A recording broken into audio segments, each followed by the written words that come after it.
مولانا طارق جمیل اپنی ایک تقریر میں، جس تقریر کا نام موت کی پکار، 28 منٹ پر اس سی ڈی میں کہتے ہیں لا الہ الا اللہ کی تشریح کرتے ہوئے، ان بیچاروں کو، توحید سے ناواقف لوگوں کو لا الہ الا اللہ کا بھی معنی نہیں آتا۔ لا الہ کیا معنی؟ لا الہ کوئی الہ نہیں۔ کائنات میں انسان ہے، کائنات میں جن ہے، کائنات میں فرشتے ہیں، کائنات میں مخلوق ہے، لیکن لا الہ، اس ساری مخلوق کا الہ الا اللہ، اللہ ہے۔ مخلوق ہے، مخلوق کا انکار نہیں لا الہ میں، الہ کا انکار ہے۔ لا الہ الا اللہ، اللہ کے علاوہ کوئی الہ نہیں۔ وہ اس کی تشریح اپنے الفاظ میں کرتے ہیں، اللہ کی لا کی تلوار عرش کے اوپر سے چلی، عرش کے فرشتے زیر و زبر، عرش کے نیچے زیر و زبر، ساتواں، چھٹا، پانچواں، چوتھا، تیسرا، دوسرا، پہلا، آسمان لا، ہوا لا، فضا لا، زمین آسمان چاند ستارے لا، انسان جنات جن چرند پرند لا، نوری ناری ہوائی فضائی خلائی سب لا ہے، کوئی کچھ نہیں ہے، کوئی کچھ نہیں ہے، جو کچھ ہے وہ اللہ ہے۔ لا حول ولا قوة الا باللہ۔ جو لا کہا وہ لا ہوا، وہ لا بھی اس میں لا ہوا، جو لا کہا وہ لا ہوا، وہ لا بھی اس میں لا ہوا، جز لا ہوا، کل لا ہوا، پھر کیا ہوا؟ اللہ ہوا۔ اللہ کی لا کی تلوار عرش کے اوپر سے چلی ہے، عرش زیر و زبر، عرش کے فرشتے زیر و زبر، عرش کے نیچے زیر و زبر، ستواں، چھواں، پنجواں، چوتھا، تریا، دوا، پہلا، آسمان لا، ہوا فضا خلا لا، والزمین آسمان چند سورج تارے لا، انسان جنات جن پرند چرند آبی خاکی ناری نوری ہوائی فضائی خلائی سب لا ہیں، لا ہیں، کوئی کچھ نہیں ہے، کوئی کچھ نہیں ہے، جو کچھ ہے وہ اللہ ہے، جو کچھ ہے وہ اللہ ہے۔ جو لا کہا وہ لا ہوا، وہ لا بھی اس میں لا ہوا، جز لا ہوا، کل لا ہوا، پھر کیا ہوا؟ اللہ ہوا۔ آپ کی الفاظ کی چاشنی پر ہم اللہ کی پناہ میں آتے ہیں۔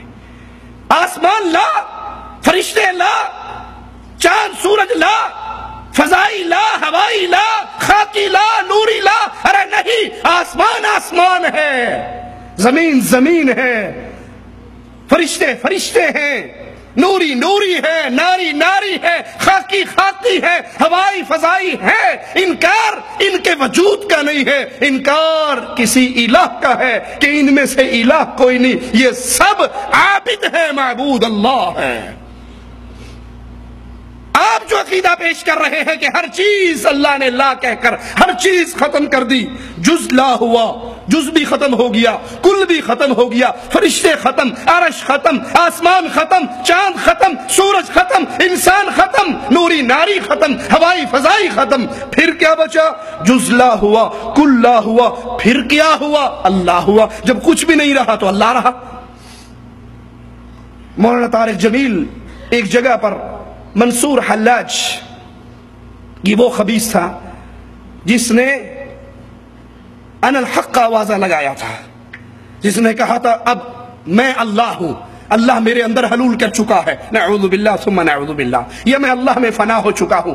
اس نے انا الحق اپنے اللہ ہونے کا دعویٰ کیا اور علماء امت نے اس کے کفر کا فتویٰ دیا اور یہ قتل ہوا۔ اس خبیث کی تعریف کرتے ہوئے مولانا طارق جمیل کیا کہتے ہیں سنیے، منصور جے چک سلی دیتے واقف جیڑے کل اسرارا ہو، یہ ہو والے کا کلام پڑھ رہا ہے۔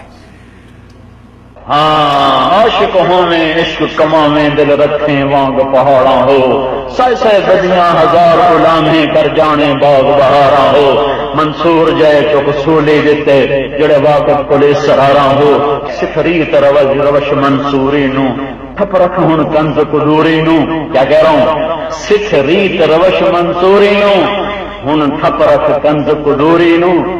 منصور جے چک سولی دیتے واقف کل اسرارہ ہوں، منصور ہر چھپے ہوئے راز سے واقف تھا، اس کو بھی سولی دے دی گئی۔ سکھ ریت روش ہن منصوری نو، تم بھی منصوری منہج کو سیکھو، تم بھی منصوری عقیدے کو سیکھو، سکھ ریت روش ہن منصوری نو ٹھپ رکھ ہن کنز کدوری نو، دین کی کتابیں چھوڑ دو، کنز کدوری کو چھوڑ دو، اب پڑھائی کی طرف باتیں کو چھوڑ دو، بلکہ تم بھی منصور کے راستے پہ چلو، جیسے اس نے عن الحق کا دعویٰ کیا تھا تم بھی عن الحق کا دعویٰ کرو۔